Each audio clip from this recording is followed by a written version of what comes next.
आज का सबक है हमारे नबी सल्लल्लाहु अलैहि वसल्लम ने फरमाया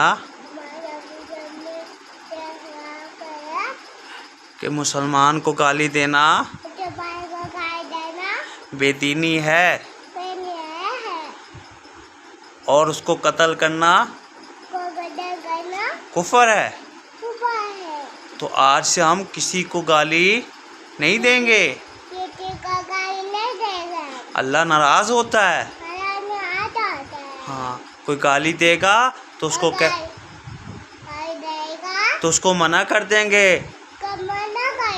कि गाली ना दो, अल्लाह नाराज होता है। तो आप आज से हम सारे तौबा करें कि हम किसी को गाली नहीं देंगे और किसी को मारेंगे भी नहीं।